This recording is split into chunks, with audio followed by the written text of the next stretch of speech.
a negative reaction. And it has to do with all those automatic negative thoughts that we have sometimes about an event or an activity. And then how those automatic thoughts trigger certain emotions. And particularly when it comes to what we actually think about that particular event or adversity that happened. So for instance, belief about an irrational thought that you might have about an event or situation. So it's not so much just the thought and the emotion, but what you believe about that particular event that is taking place. And so, for example, I'll give you an example. Say you're running to work, you're on your way to work, and there's an accident, and then you have this thought. Okay, now I'm going to get fired from work because I'm going to be late. And as a result of that, that causes your depression or anxiety as a result of your thought, what you thought, that particular event that took place, and your emotions behind that. Does that make sense to you? Yes. Okay. And then the letter C stands for, I'll explain that, consequences. Often the distressing emotion that result from those irrational thoughts or your beliefs. So I'm just explaining this to you also, you'll know what the ABCs of rational emotive behavior therapy is. It comes from an initial thought that we might have about an event or adversity or situation. And then that emotion that's triggered from that particular event or activity. And it's not so much just what you feel, but it's what you believe about that particular situation or event. So the beliefs is the one thing that's really impacting you. And then as a result of the belief, it's a particular consequence as a result of the distressing emotion. You may avoid something, or you may run away from, you may avoid a situation because what you believe about something. And so that is kind of like when you watch these arrows, how the direction it goes in. It's the thought, the emotion, or the belief about the event, and then the action that you take as a result of it. But as you see the arrows, they go up. You can have a particular action that causes a thought. And then the thought creates the emotion. So the arrows is telling you the directions that those your thoughts and your emotions and those actions go in. And so the question I like to ask you is, how does those automatic thoughts, automatic negative thoughts contribute to our need for external validation, low self-esteem, etc.? So would you be able to share something about that, how those automatic negative thoughts contribute to our need for external validation, low self-esteem, etc., or another emotion that's related to those automatic negative thoughts? Anyone want to share?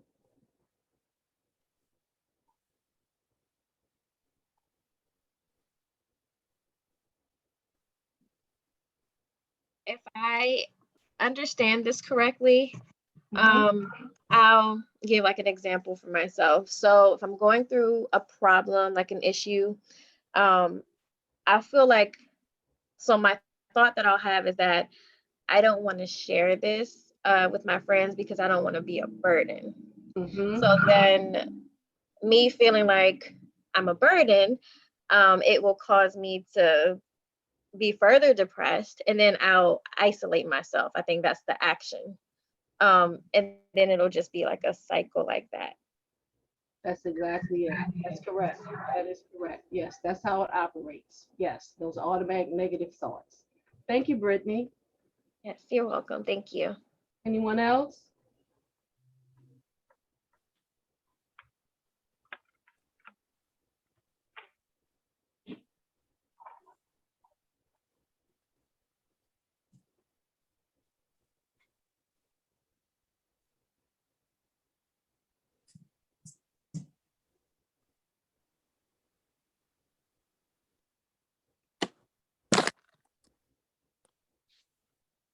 Hi, I was, Joan. oh, was somebody else speaking? Yes, Joan. Yeah, Oh, were you getting ready to share something? no. Oh, okay, you had your mic on. Okay, sorry about that. I was going to say, in regards to what you just shared, Miss Yvonne, I Mm-hmm. think another example would be ourselves in terms of our own like inner critics, I guess. Yes.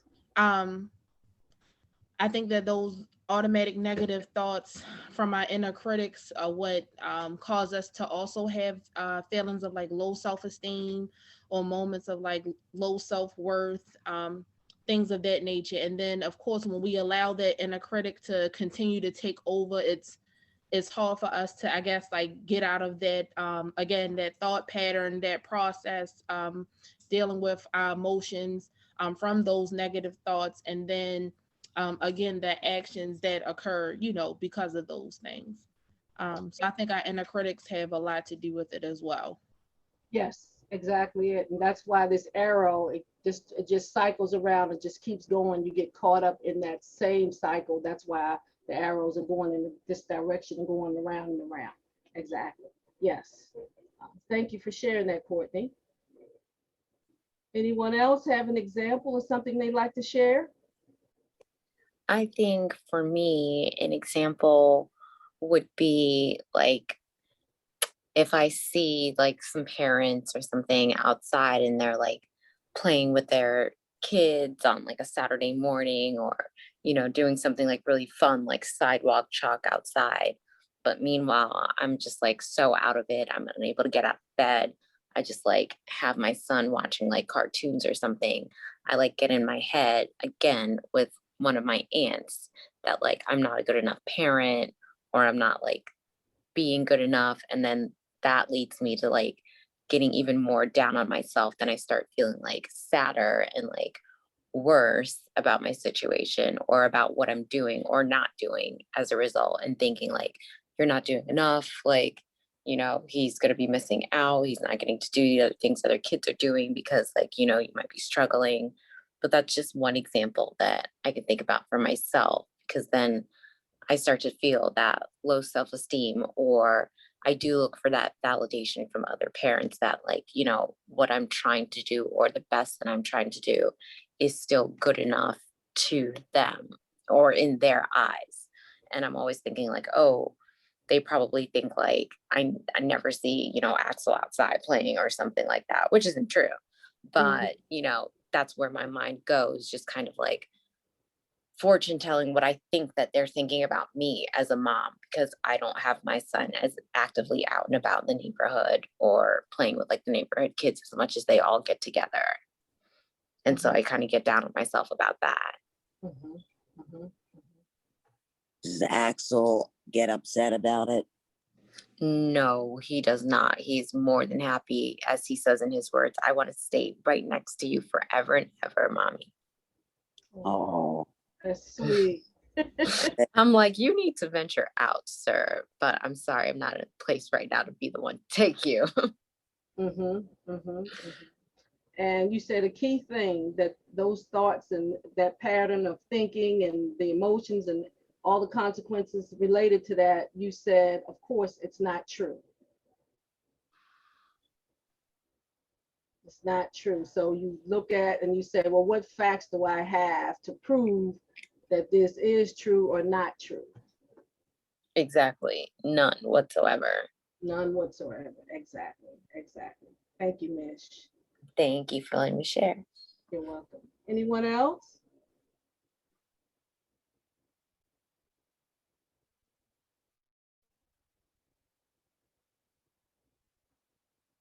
Okay. So I've shared this one slide just so we could talk about the ABCs, about those automatic negative thoughts that we have. I think I'm just going to share that one and give, I believe, Courtney, you have a slide to share as well. Yes. Okay.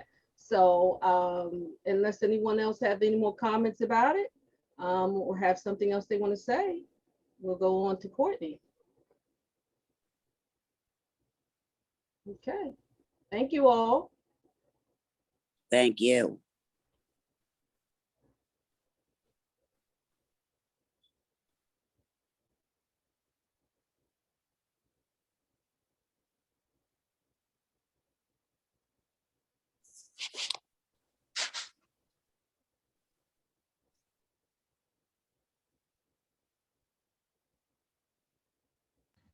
There we go. That would help if I unmuted it. Mhm. Okay. Okay, so just to piggyback off of what Miss Yvonne was sharing about REBT, and again, just to piggyback on what we shared in terms of those automatic negative thoughts, again, when I mentioned dealing with those inner critics, so to speak, our inner critics tend to have a bigger voice than us sometimes.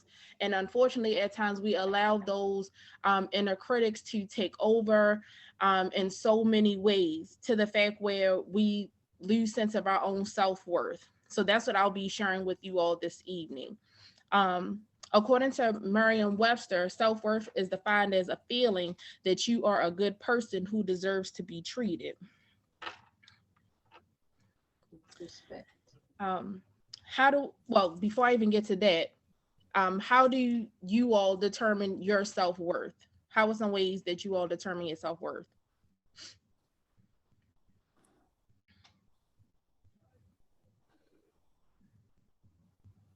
Mine is, Oh. well,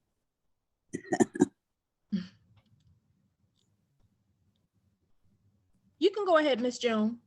I think mine, unfortunately, is from the outside instead of the inside. Okay. Okay. In terms of how you define your own self-worth, you're saying for you it's more of an external definition? Yes. Okay. Okay. Tell us a little bit more about that. Well, I would say it's outside approval or reciprocation, or I'm the one who sends out the text for the holidays wishing everybody a happy holiday. It doesn't seem like it's the other way around. So it makes me feel less worthy. Gotcha. So you feel like your self-worth has decreased because the same way that you reach out and that you give to others, you don't reciprocate that from them. Not right. Gotcha. Gotcha.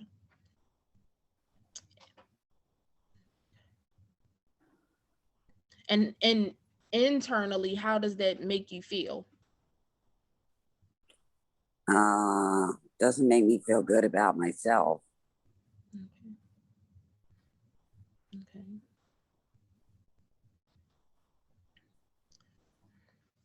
And again, is that true though? Is that something true about yourself?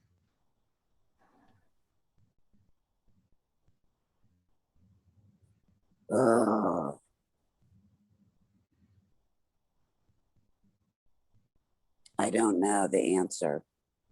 Okay. And that's okay. That's not a problem. That's okay. And the reason why I asked you that, Miss Joan, was again because you know how much you give, you know how much empathy that you show for others, you know how much love that you have in your heart for everyone, and how much love that you share. When that inner critic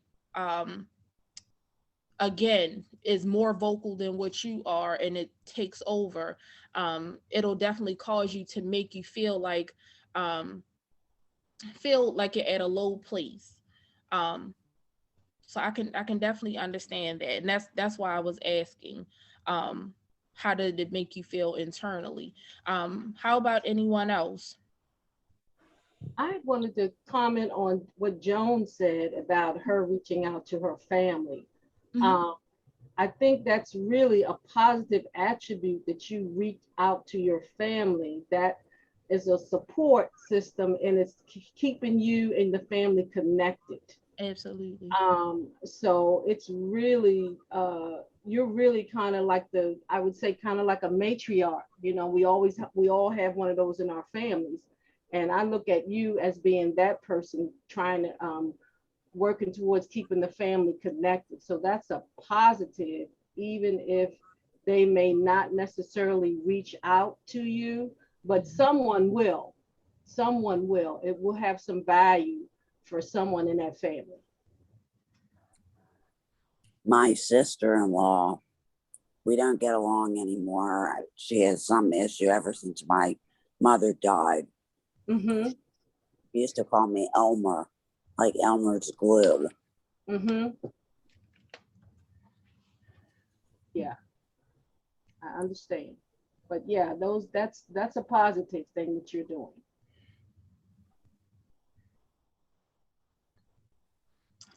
Anybody else want to share how they define their own self-worth?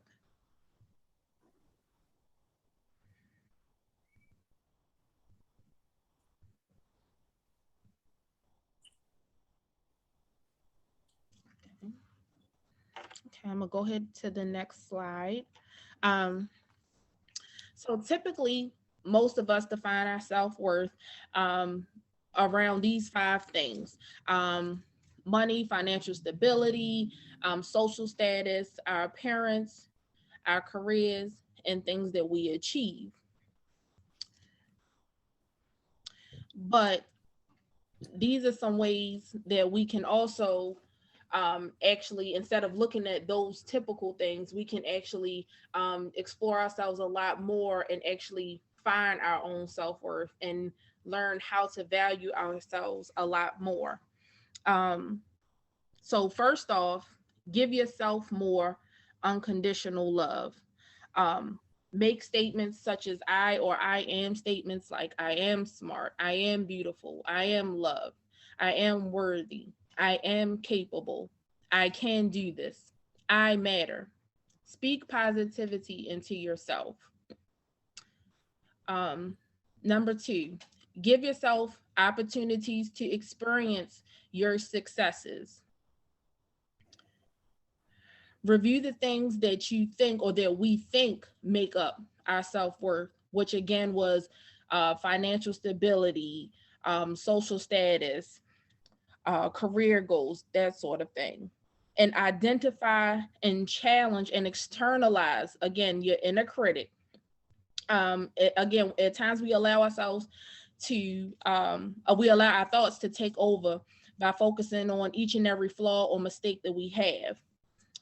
When this happens, again, we must identify those automatic negative thoughts, challenge them, and acknowledge if those feelings are valid. And remember, no matter what you do or how you do it or what you don't do, you are worthy and you are valuable.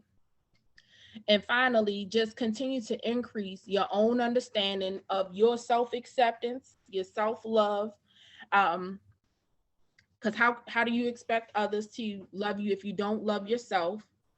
And make yourself, again, aware and recognize your self-worth and hold yourself accountable.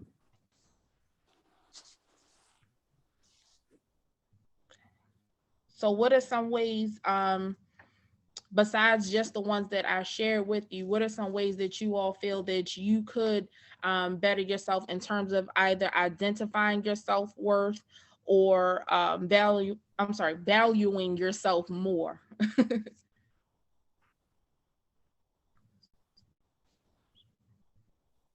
I know one thing for me is learning how to give myself a little bit more grace and show myself some self-compassion a little bit more, and just trying to yeah, yeah, trying to do that more often when I think I'm not living up to what I think I'm the things that I think are supposed to be of value in my self-worth. I guess that's what I'm trying to say. I agree with you, sis. I gotta say 100%. I think looking at the list of what self-worth is definitely how most of us add up our self-worth. And it's not the correct calculation or formula. So I think I need to kind of like take your same attitude and just give myself a little bit more like grace and I guess fluff to make mistakes, because I think I piled so much up on my plate because I felt like I'm behind. And then when I fell at something, I get discouraged and be like, okay, forget it. Or I'm not good enough, or I'm not smart enough, so I can't do this. And then I just give up or talk myself out of even trying completely.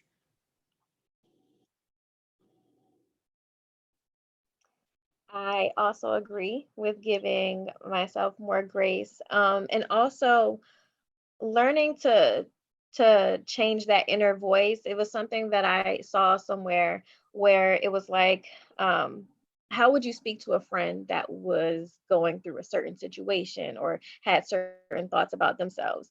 You know, we know how to speak to others, but we just talk down and tear our own selves down. And just learning to, like with giving myself that grace, learning to validate myself and speak more kind words to myself. I think that will absolutely help with building my self-esteem, my self-worth up.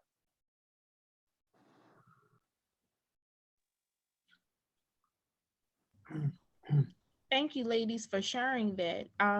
Is there anybody else that agrees to what Misha, Letitia, and Brittany has stated, or did you have something different that you would like to share as to how you would contribute to building or valuing your own self-worth or valuing yourself more?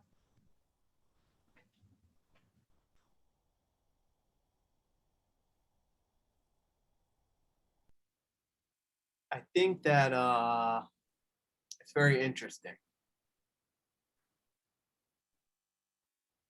especially in regards to the workplace. A lot of people have some issues at the workplace. Miss Makeda, I think Corinne, a lot of people had some issues. Tisha as well. When someone is putting us down, is being a critic towards us, and they're coming from a bad place, right? If a coworker, a boss, or so, they want to say something negative, and they're just constantly negative and just beating ourselves down. When you're in a depressed state, then internalize those as actual true statements about yourself and not the situation. For example, with Makeda, her boss said, look, you're overstepping your bounds. Thank you, but no thanks.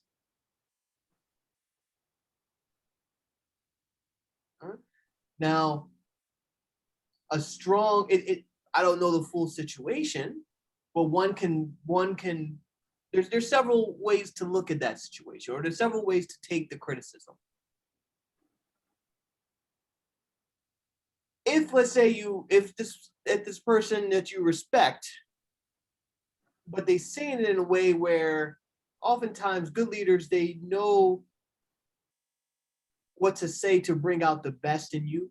What is the intent? Is the intent to say, you're doing this, but I want you to learn from this so we can grow, so we may not necessarily repeat the same mistake? And so this is a lesson learned from you, and say, okay, hey, now that I know better, I will do better. And I'm actually interested in your self-growth. Or are they coming from a place where, I really just don't like you and I just want to crush your spirit every time? Every time you want to get up, every time you're coming into work happy, cheerful, this, that, and the third, I'm going to crush you to the ground with my words.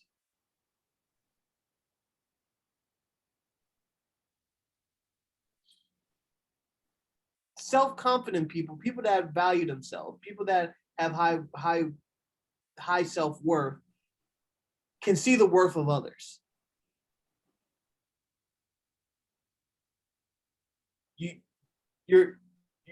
It's almost like you can see that we're in the same boat and we have to be rowing in the same direction, versus, you're rowing this way and I'm rowing this way and we're going opposite ends and we're not really going anywhere. Those individuals that have a negative out view of themselves, although this is such a cliche, it is very, very true. That negative self-image of themselves, now they are portraying that negative self-image onto you. When sometimes it has nothing to do with you, right? It has nothing to do with you. It has everything to do with them.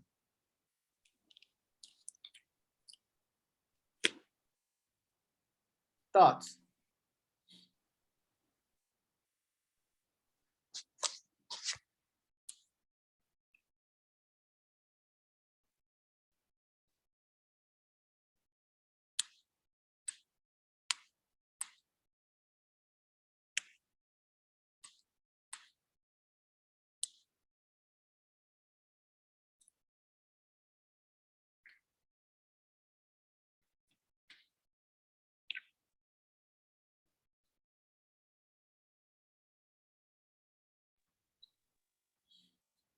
All right. I'll make a comment. Someone used to tell me all the time that hurting people hurt people. So the person themselves is hurting. That's why they lash out at other people, because they themselves are not in a good place. They're having some anguish of their own, and therefore they impute that onto you. And lots of times it's somebody that's close to you as well.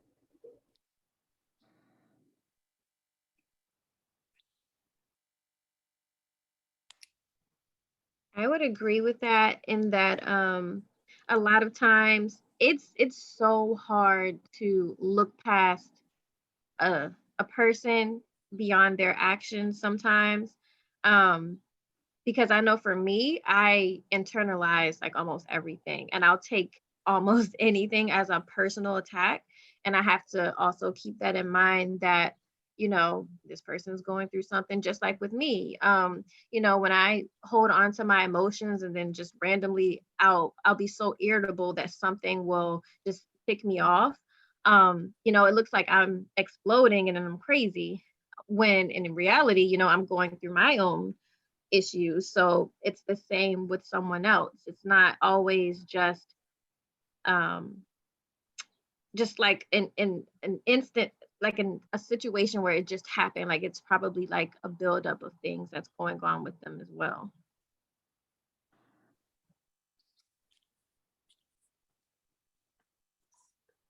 I would say remind yourself,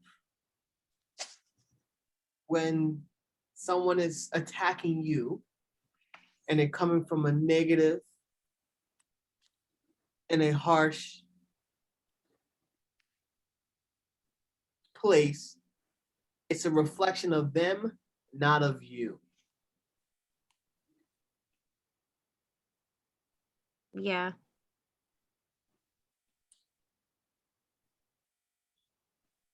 And we have to literally talk back to yourself. It's a reflection of them, it's not of me. We can't control what they say to us, but we can control what we say to ourselves.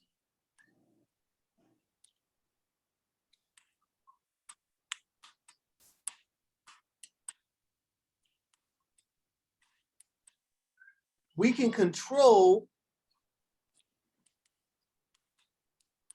the way that we're thinking about what they're saying. But let's not deal with theory here. Let's go with absolutes. So someone give me an example. Give me something that you're struggling with. It could be something that was mentioned earlier. And let's go through how we would actually look at that and say, how can we look at this another way? Anyone?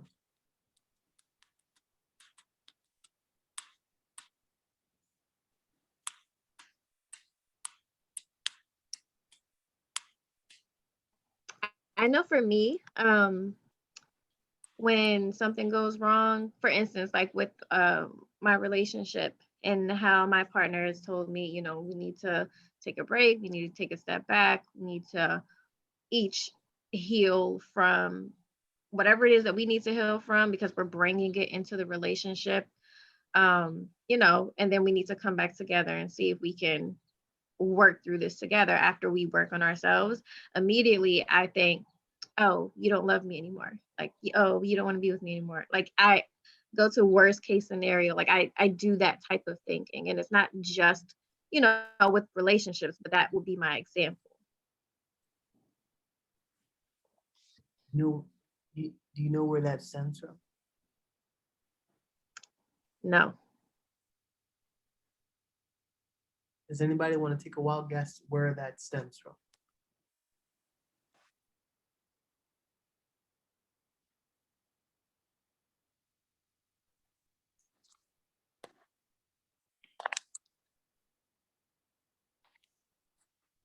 We talked about it in the first session briefly,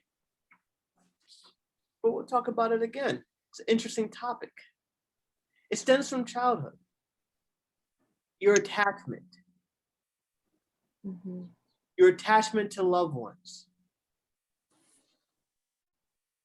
Brittany, you may look at love as a transactional occurrence. What do I mean by transactional? If I do this for you, then you will then in turn love me. It's an if and then statement. If I'm the perfect girlfriend, if I'm the perfect wife, then you're going to be with me forever.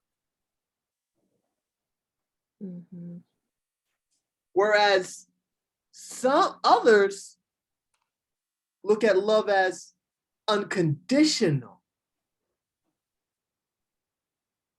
I love you despite of your faults. I love you because we're both imperfect. And there is no perfect person. Mm-hmm. The interesting thing is, with your statement, Brittany, oh, what is wrong with me? It has something to do with an attachment to a loved one when you were growing up, where love was received conditionally. Mm-hmm. If you're a good girl, if you're doing this, then I would show you love by this. Any thoughts to that, Brittany?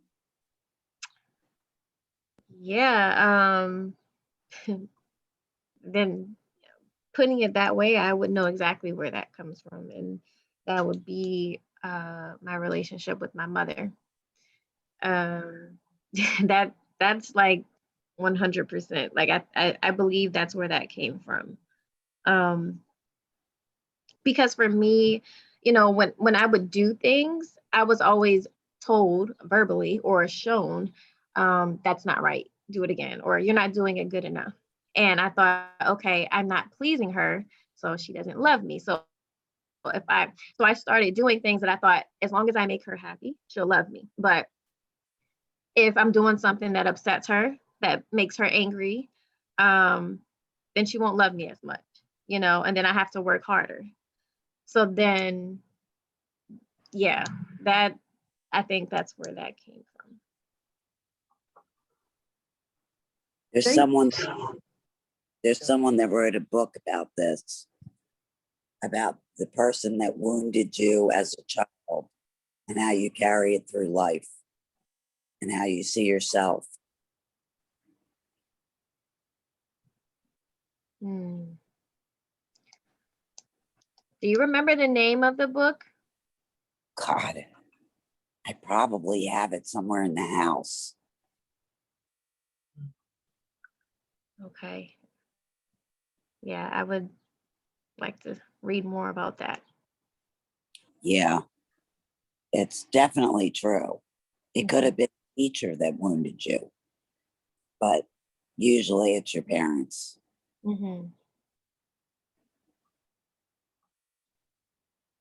But believe it or not, it's not your mom's fault. No, Because Right. her mom did it to her. Mm-hmm. And now it's passed on. And so now you're finding yourself in a relationship where what am I doing wrong? Oh, as soon as something goes wrong, you're looking at it as, okay, it is something that I'm doing wrong. It's something that I need to fix. Mm-hmm.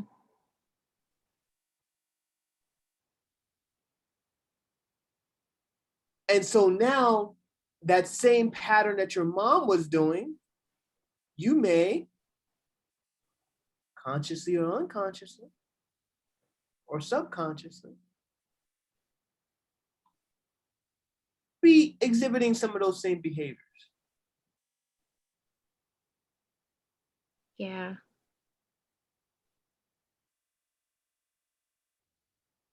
Hmm. It's scary to think about for me sometimes because I would be aware of those things in my mom and I would try my hardest. I would always tell myself, I'm not going to be like that. You know, I'm not going to be angry like her. I'm not going to talk down on my family and my children. And it's like I have noticed as an adult, like even recent years, there have been things that I've done and said, I'm like, oh my gosh, like that's my mom. And it just happened like that. And I'm like, oh wow, you know, the very thing that I did not want to become has become a part of me. And that's something that I struggle with. I don't want it, you know?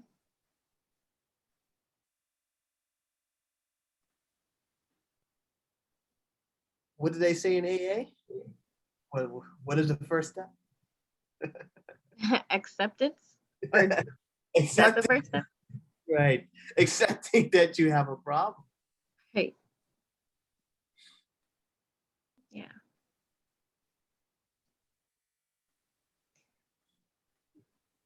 It's very, very tough, Brittany, and it's very, very hard to do what you just did. To now sit here and reflect on the life and say, that's interesting. The behaviors that I was running away from, they've actually been here all along. Mm-hmm.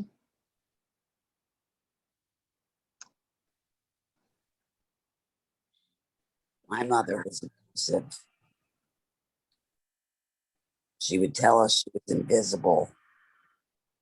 She would go in the back door so we wouldn't see her come in the house. My sister ran away when she was 16 to get away from it because she couldn't take it anymore. It was very difficult growing up in that house.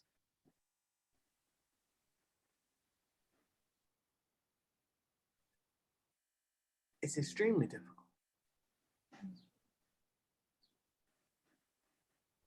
And the reason why we say have grace with yourself is because the difficultness that you had to face, you actually found some strength that you don't realize is strength that helped you survive those moments.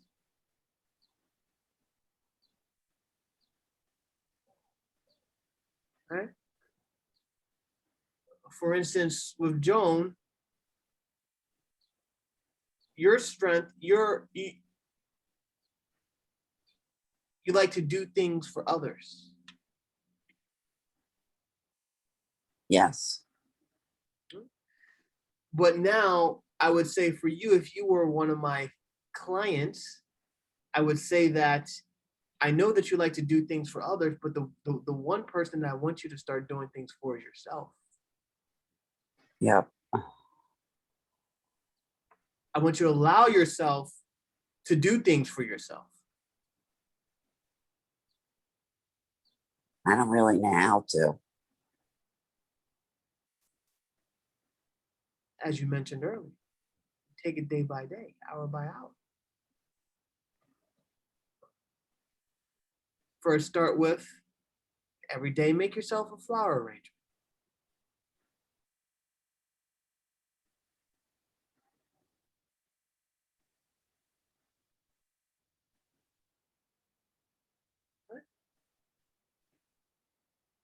For everyone, stop being overcritical of yourself. Stop criticizing yourself. Stop putting yourself down. Stop being negative towards yourself. How did you know me?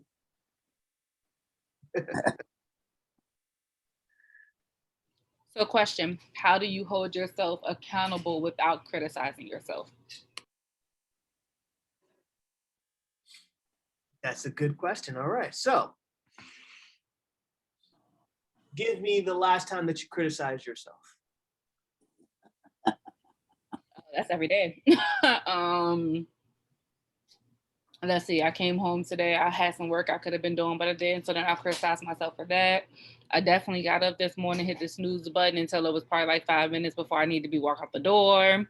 I probably criticized myself for that. 1 second. Sorry to cut you off. Mm-hmm. You need to take it one at a time. I see. I don't know how to do that. I just take everything at one time. And then it becomes overbearing. Exactly. You have the weight of weight of the world on your shoulder, and it's too hard to bear. That sounds about accurate. But you put the weight on there, right? I'm asking, how do you like hold yourself accountable so you make better choices, but not criticize and beat yourself down? We're gonna get to that. Sorry to keep you in suspense, because I'm sure everybody wants to know. Life by the inch is a cinch. Life by the yard is hard. Mm-hmm. So the first thing you have to do then is write down the criticisms of yourself every day. Literally write each criticism down. Okay. So let's start with this morning. All right. Mm-hmm. The criticism of yourself was what? I wanted to wake up early. I need to get up on time and have a more productive morning, so I'm not rushing. Define what a productive morning is. For me, probably getting up, brushing my teeth, washing my face. I like to read my scripture in the morning, which at this point really not. I'm probably like skimming through the parts that I know by heart. While I'm brushing my teeth, putting on my pants at the same time. Like I think because I'm always waking up late and rushing to do everything to get out the door, then I just feel like I'm stuck in that mode throughout the day where I have anxiety because I'm like, oh, I'm behind. I'm like rushing. I got to do this. I got to do that. So I guess maybe a productive morning would just be getting up in enough time to actually not do everything at a fast pace, forgetting stuff at home because I'm running out the door. Or worst thing is you get out the door, get in the car and forget that I didn't put no gas in my truck the night before and I ain't got no gas and I'm already running late. Like that type of stuff. So instead of criticizing myself as, oh my gosh, why can't I do anything right? Why can't I do anything? Now I have to problem solve. Mm-hmm. The crazy thing is you're probably one of the best problem solvers at work, aren't you? Most times, yes. How did I know that? Probably because I'm always in a problem and need to solve a problem. Right? Remember, you are your own worst critic. So you can solve other people's problems. You can see other people's problems, but the problem right in front of you, you can't see. Possibly, yeah. And so now all we have to then say is, okay, let's look at my day. Let's look at my morning out minute by minute or in 10-minute intervals. We have to slow it down. What you're trying to do is you're trying to tell me, imagine if I'm a baby. Frank is a baby, right? And I just started walking. And I'm telling you, Miss Letitia, I just started walking. I want to run a marathon. But I'm a baby. And I'm telling you, look, I'm falling every time I wake up, every time I get up, I'm falling. I can't run yet. Running is too hard for me. I'm never going to be where you are. I'm never going to run a marathon. What would you tell me? What would I tell you? I'm a baby, remember. I probably would try to actually spend more time with you walking so you can learn how to walk better. But to tell you, I don't know. That's a good. What would I tell you? I mean, for one, I would explain that you have to learn how to properly walk before you can run. Is it try to lead by example? Is it normal for me to be experiencing the falls that I'm experiencing? Of course, because you're new to it. Okay, so now I want you to remember that, because now this is how we're going to help you. Remember, you're new to not slowing down. Mm-hmm. Taking your time and waking up early and doing things that you need to do in the morning, that's new to you. That's not something, it's something that you would like to do because you see other people do it well. Right. But you're in that area of your life, you are an infant. Pretty much. And so in that area of life, yes, you're gonna have, while you're trying to walk, there's gonna be times where you're gonna take a step back, but it doesn't mean that you should stop. Because what happens now is if we tell you we're gonna implement a plan, if we say, Miss Letitia, just stop hitting the snooze button, that might be good for the first one day, 2 days, 3 days, but on that fourth day, you're gonna hit the snooze button again, and then you're gonna be right back to being mad at yourself. Yep. Instead of saying, okay, you know what? Let me celebrate the small wins. Obviously, this is something that I really, really struggle with. Me being critical of myself is not going to make me better at not hitting the snooze button. There has to be another method. There has to be another way. There has to be something else that I'm missing here. And so now, what I want you to now do is do some research on how to have a better morning routine. Mm-hmm. Your best morning routine starts by your night routine. Mm-hmm. You just mentioned in our check-throughs that you actually have some time during your workday now. I do. So you watch YouTube, you do this, you're trying to do things to keep you busy.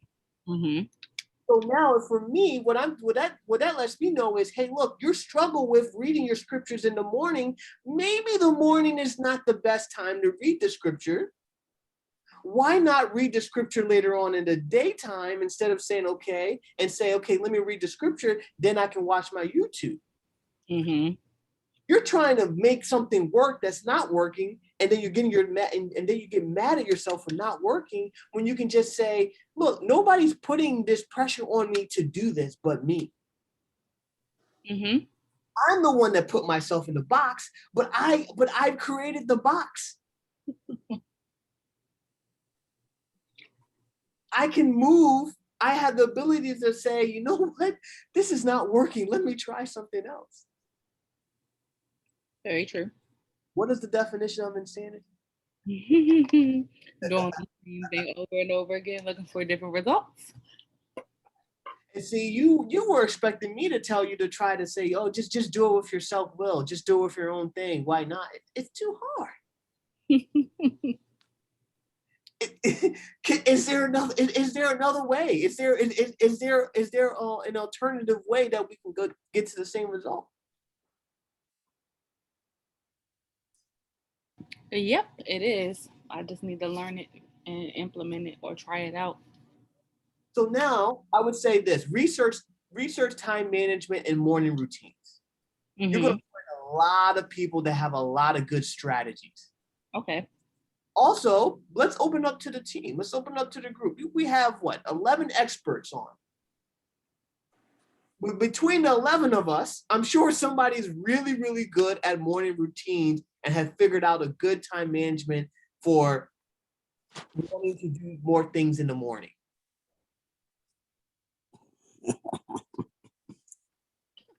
No? They might be like me. I was gonna say I'm waiting to hear this too, because I need help about in The the technical process. So I'm not an expert, but I just started actually this week. This was something I actually answered in the poll earlier today. I started waking up at 5:30.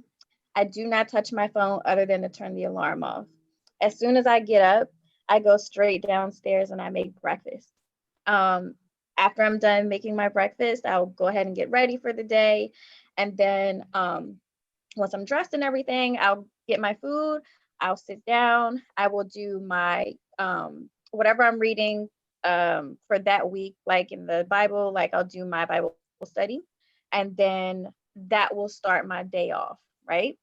And then this is like throughout the day, not just my morning routine. But then what I've also been doing is during my lunch breaks at work, so I get an hour, which is great. I, instead of surfing on social media, I don't get on my phone. I have a book that I'm reading. It's called Codependent No More, because I feel like I have codependency issues going on as well. And I've been reading that book during my lunch break. I feel refreshed. And then once I come home, I'll do some type of yoga routine. So I started yoga back in 2014. I stopped for a little while. Within the last few years, I haven't been as consistent because I got in a car accident and messed up my back. And then my most recent events, I can't do any like strenuous exercise for a while. So I do like small stretches though. And I feel like that helps me like get ready for bed and just get back into the routine. But one thing I have been learning is that just get up and do it. Like even when you don't feel like it, like you gotta like push. Because there are times where I want to push like the snooze button, and then I'll feel really bad when I lost like that extra hour in the morning because I wanted to sleep. So I don't even know if that helped, but that's just what I've been doing. It does. Yeah. I think, like you said, it's just actually not hitting the snooze button would help, but I do need to like try other avenues. Probably try to go to bed at a reasonable hour. I do attempt to go to bed at a reasonable hour, but I don't always fall asleep easily, and I'll just be laying here. But I'll be in bed, just not sleeping. Why not shift the devotional Bible study to night? I actually do read at night as well. Or try to. If you do it at night, then in the morning you don't have that anxiety of I didn't do it. You might actually be happy. It's like, hey, look, as a reward of doing it, now I can sleep in.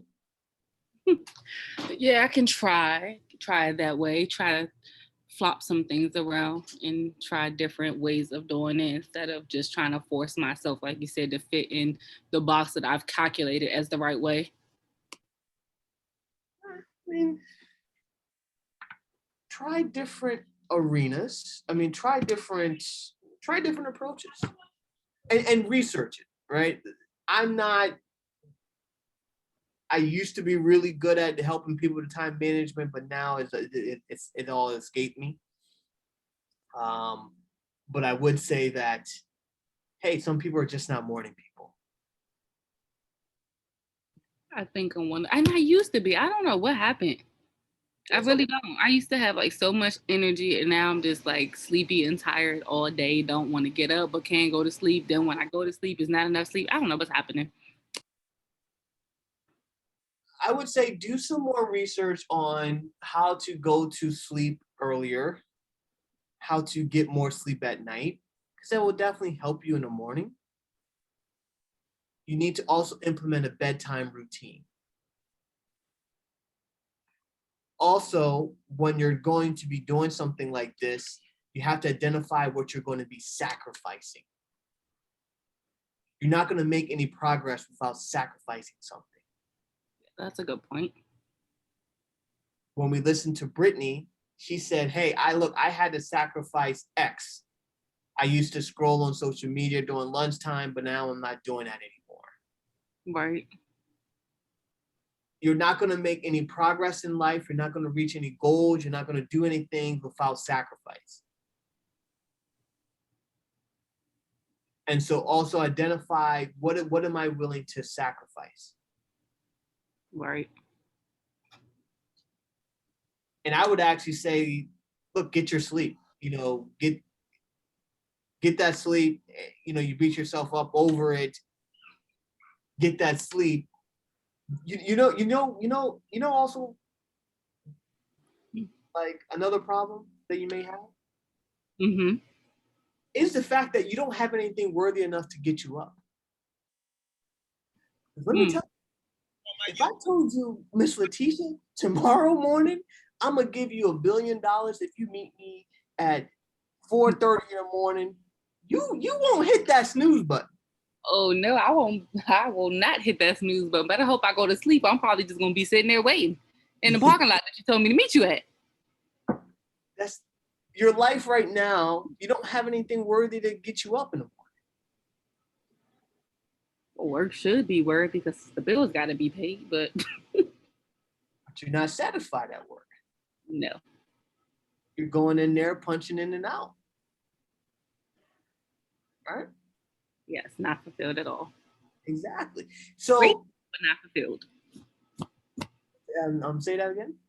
I said grateful, but not fulfilled. There's a lot of people who lost their job due to the pandemic. I found a job in the pandemic, so it's definitely a blessing, but yeah, it's not fulfilling because I'm not doing anything.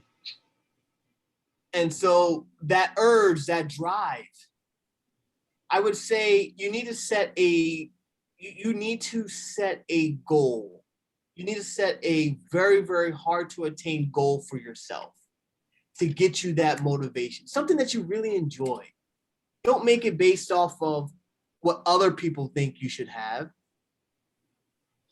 Base it off of something that you really enjoy. Like what's like one of the goals that for you right now seems unattainable?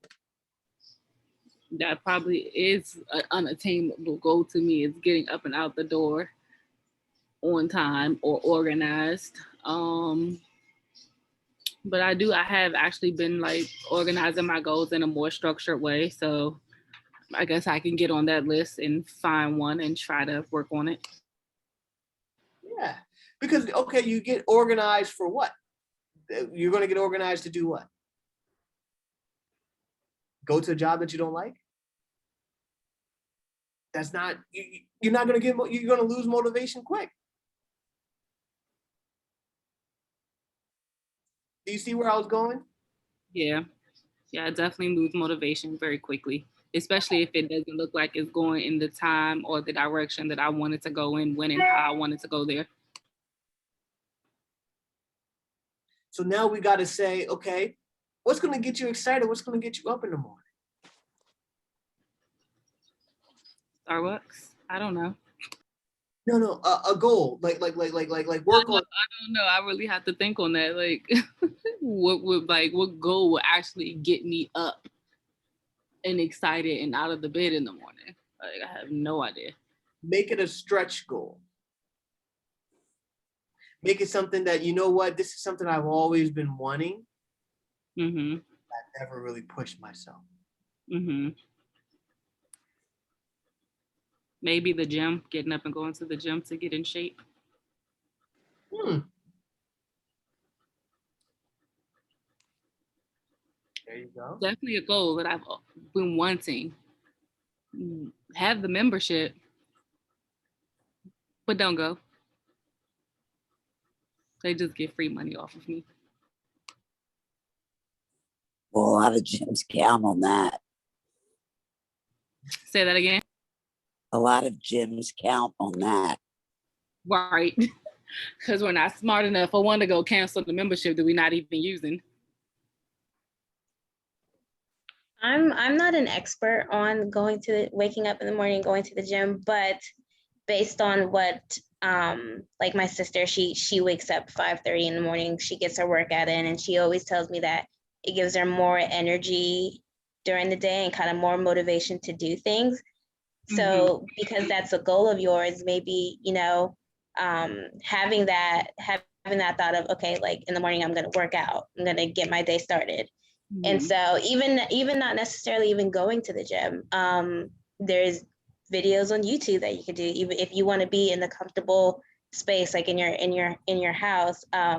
There's actually a great person on YouTube. Her name is Chloe Ting, and her workouts are super intensive, super effective. So, yeah, so it's super effective. So yeah, because that's a goal that, something that you've been longing for, that you've been wanting to do, try that out. Maybe that will give you some energy and motivation to kind of just get up every day and get your day started.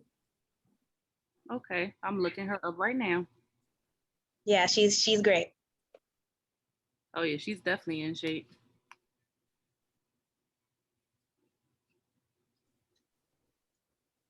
I want to follow up on what Frank was saying. What motivates you? That's the key. What motivates you to work out? Now, I go to the gym 3 days a week, 3 to 4 days. And what motivates me? Keeping high blood pressure down, want to keep your muscles as you get older. My mom had an illness, heart disease and things like that. So those are the things that motivate me to get up. It should be something very concrete that's going to get you up out of that bed. And believe me, many days I don't feel like it, but that's what motivates me. So having something to motivate you to focus on, I think that's key. Okay, yeah, I need to find something because, like I said, I have the membership, paid for it every month, don't utilize it.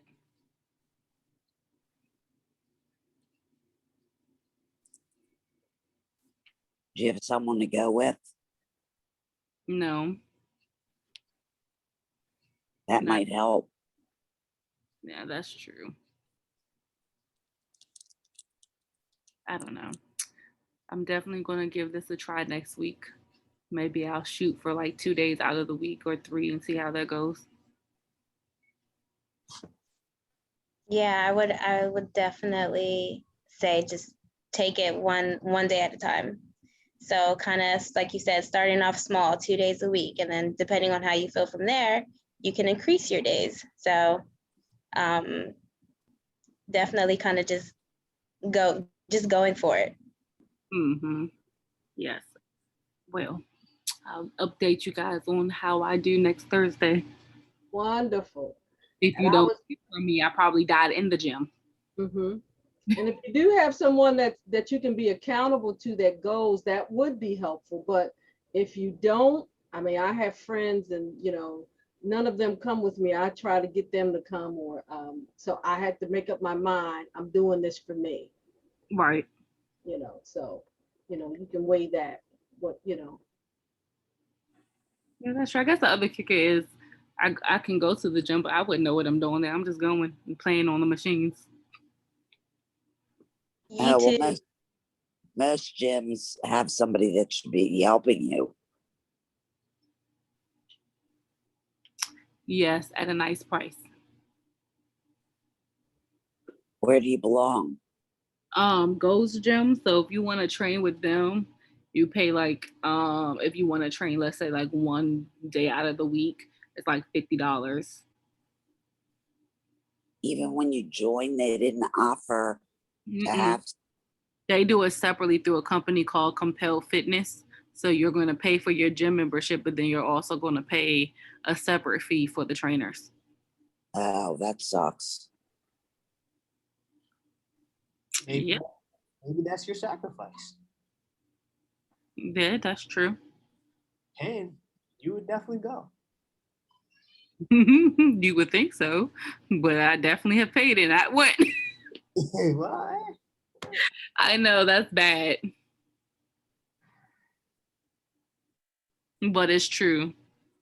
I'm just like, I don't know. I definitely have to. I used to be such a very driven, motivated individual, but over like the last 2 years or so, it just seems like it just fades out more and more.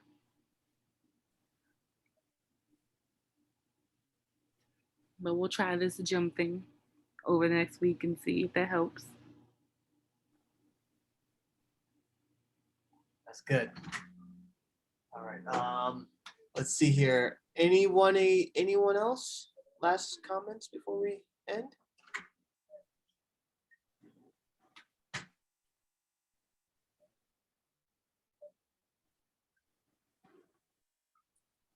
All right. Great. So we will meet next week, and then Guzzy, you can present next week. And thank you all for LarteyWellness Wellness. You can stay on. We can do a quick debrief. And for everybody else, thank you. And we will talk next week for our final group. Thank you all. Thank you. Thank you. Bye, everyone. Good night, everybody. Good Good night. night, Joan, everybody. Brittany. Thank you all.